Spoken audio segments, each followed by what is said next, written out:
60 రోజుల్లో మీతో ఇంగ్లీష్ అద్భుతంగా మాట్లాడిస్తాం. వెంటనే కాల్ చేసి జాయిన్ అవ్వండి.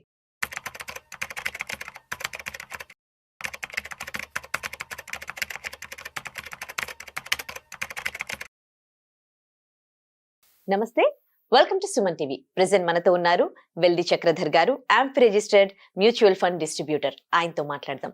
నమస్తే అండి. నమస్తే అండి. Welcome to our studio. Thank you. చాలా మందికి అంటే డబ్బులు ఇన్వెస్ట్ చేయాలనున్నా ఎక్కడ ఇన్వెస్ట్ చేయాలి ఏంటి అనే దానికి సంబంధించి సరిగ్గా అవగాహన ఉండదు. ఇప్పుడు ఇది మల్టీ స్పెషాలిటీ ఇన్వెస్ట్మెంట్స్ అని అంటున్నారు. అంటే ఏంటి మల్టీ స్పెషాలిటీ ఇన్వెస్ట్మెంట్స్, ఎవరికి యూజ్ఫుల్, ఎలా ఉంటుంది? యాక్చువల్గా మంచి క్వశ్చన్ అడిగారండి. మనకి మల్టీ స్పెషాలిటీ అనగానే హాస్పిటల్స్ గుర్తొస్తాయి సాధారణంగా అందరికీ కూడా. చూడండి, మనకి జనరల్ గా ఒక హార్ట్ ఉంది అనుకోండి, గుండె సంబంధించి ఒక డాక్టర్ ఉంటారు, కార్డియాలజిస్ట్ అని. అలాగే నెఫ్రాలజిస్ట్ ఉంటారు, అలాగే పామాలజిస్ట్ అంటారు, అంటే లంగ్స్ సంబంధించి. పీడియాట్రిషియన్స్ ఉంటారు. సో మనకి ఎలా అయితే డాక్టర్లు స్పెసిఫిక్ గా పర్టికులర్ గా ఆర్గానిక్ ఉన్నారో, అట్లాగే ఇన్వెస్ట్మెంట్స్ లో కూడా స్పెసిఫిక్ గా అడ్వైజర్స్ ఉంటారు. అంటే మ్యూచువల్ ఫండ్స్ ఒక అడ్వైజర్స్ ఉంటారు, డిస్ట్రిబ్యూటర్స్ అనొచ్చు. అలాగే మీకు పిఎంఎస్, పోర్ట్ఫోలియో మేనేజ్మెంట్ సర్వీసెస్ అనేది కూడా మనకి సెబీ యొక్క ఆథరైజ్డ్ ప్రొడక్టే. దానికి సంబంధించిన కొంతమంది అడ్వైజర్స్ ఉంటారు. అలాగే ఏఎఫ్ అంటే ఆల్టర్నేట్ ఇన్వెస్ట్మెంట్ ఫండ్, అది కూడా మన సెబీ యొక్క ఆథరైజేషన్ ప్రొడక్ట్ అన్నమాట. దానికి సంబంధించిన స్పెషల్ గా అడ్వైజర్స్ ఉంటారు. సో మనం మ్యూచువల్ ఫండ్స్ వాళ్ళ దగ్గరికి వెళ్ళి మనం ఏఎఫ్ అడగకూడదు, అలాగే పిఎంఎస్ గురించి అడగకూడదు, వాళ్ళు చెప్పలేరు. అవును, వాళ్ళకి సంబంధం లేదు దాని గురించి. అలాగే పిఎంఎస్ ఎవరైతే చేస్తుంటారో వాళ్ళ దగ్గర మనం మ్యూచువల్ ఫండ్స్ అడగలేము. అలాగే ఏఎఫ్ సంబంధించి కూడా ఉంటుంది. సో ఇప్పుడు కొత్తగా వస్తుంది ఎస్ఐఎఫ్ అంటారు, అంటే స్పెషలైజ్డ్ ఇన్వెస్ట్మెంట్ ఫండ్ అని కొత్తగా లాంచ్ అయింది సెబీ వాళ్ళు. మన April 1, 2025 నుంచి లాంచ్ చేశారు. సో ఈ ఎస్ఐఎఫ్ కూడా ఎవరు చేస్తారు అంటే, దీనికి సపరేట్ గా ఎవరైతే డెరివేటివ్స్ లో కూడా చాలా ఉన్నారో ఆ డెరివేటివ్స్ చేసే వాళ్ళు చేస్తారన్నమాట. సో మన మ్యూచువల్ ఫండ్స్ అడ్వైజర్స్ ఎవరు కూడా ఈ ఎస్ఐఎఫ్ చేయలేరు. సో కాబట్టి మన దగ్గర ఎప్పుడైతే వాల్యూమ్ ఉంటుందో, అంటే ఒక కార్పస్ ఉంటుందో, అది 1 crore కావచ్చు, 50 lakhs కావచ్చు. అలాగే మనకు సపరేట్ గోల్స్ ఉంటాయి, అంటే చిల్డ్రన్ మ్యారేజ్ కానీ, ఎడ్యుకేషన్ కానీ, మన సెల్ఫ్ రిటైర్మెంట్ కానివ్వండి. కొంతమందికి వెల్త్ క్రియేట్ చేస్తాం అనుకుంటా, అంటే ఆల్రెడీ మన దగ్గర 10 కోట్లు ఉన్నాయి, ఆ 10 కోట్లని 20 కోట్లు 30 కోట్లు ఎలా పాలించాలి, ఎలా చెయ్యాలి వాటిని, అలా చాలా మందికి డిఫరెంట్ గోల్స్ ఉంటాయి. సో మనకున్న గోల్స్ ప్రకారం మనకున్న అడ్వైజర్స్ సెలెక్ట్ చేసుకోవాల్సి వస్తుంది. ఇప్పుడు ఈ మల్టీ స్పెషాలిటీ ఇన్వెస్ట్మెంట్స్ అనేది ఎలా ఉంటుందంటే, మీకు ఒకటే చోట మ్యూచువల్ ఫండ్స్, ఒకటే చోట ఎస్ఐఎఫ్ ఇప్పుడు కొత్తగా రాబోతుంది, అలాగే PMS, small case, AF. So అలా కంప్లీట్ గా ఒక చోటే మనకి అన్ని సంబంధించిన దొరుకుతున్నాయి అంటే అదే మల్టీ స్పెషాలిటీ ఇన్వెస్ట్మెంట్స్ అని చెప్పొచ్చు. అంటే ఇప్పుడు నువ్వు చెప్పిన ఉదాహరణకి వెల్ది చక్రధర్ ఏమన్నా అనుకోండి, నేను ఒక్క మ్యూచువల్ ఫండ్స్ చేయను, మంది మల్టీ స్పెషాలిటీ ఇన్వెస్ట్మెంట్ ప్రొడక్ట్ అనమాట. సో అందులో మనం క్లియర్ గా ఎస్ఐఎఫ్ చేస్తున్నాం, పిఎంఎస్, అలాగే AF, mutual funds, small case, అలా ఎన్ని రకాల ఇన్వెస్ట్మెంట్స్ ఉన్నాయో అన్ని రకాల తాలూకు ఇన్వెస్ట్మెంట్స్ ఒకటే చోట చేసేదే ఈ మల్టీ స్పెషాలిటీ ఇన్వెస్ట్మెంట్స్. సో సాధారణంగా మనకి బయట మార్కెట్ లో మ్యూచువల్ ఫండ్స్ అడ్వైజర్స్ బాగా దొరుకుతారు, అలాగే ఇన్సూరెన్స్ అడ్వైజర్స్ దొరుకుతారు. మనకి ఏదైనా ఎల్ఐసి పాలసీ కావాలన్నా, లేకపోతే ఒక కొటక్ లో ఒక ఇన్సూరెన్స్ పాలసీ తీసుకోవాలన్నా, మ్యాక్స్ న్యూయార్క్ లో తీసుకోవాలన్నా, మీకు ఏంటంటే ఒక సంబంధించిన ఇన్సూరెన్స్ ప్రొడక్ట్ సంబంధించిన అడ్వైజర్స్ దొరుకుతారు. సో ఇక్కడ ఏంటంటే మనం అన్ని కలిపి ఒక చోటే ఇవ్వాలి, సో దట్ కస్టమర్ కి ఏంటంటే కన్ఫ్యూజన్ ఉండకూడదు.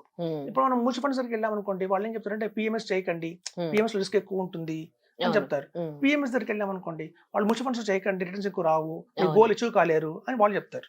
సో ఇట్లా కన్ఫ్యూజ్ అయిపోయి మనం ఎక్కడ ఇన్వెస్ట్మెంట్ చేయాలో తెలియక సతమతమవుతూ రాంగ్ స్టెప్స్ తీసుకునే అవకాశం ఉంది.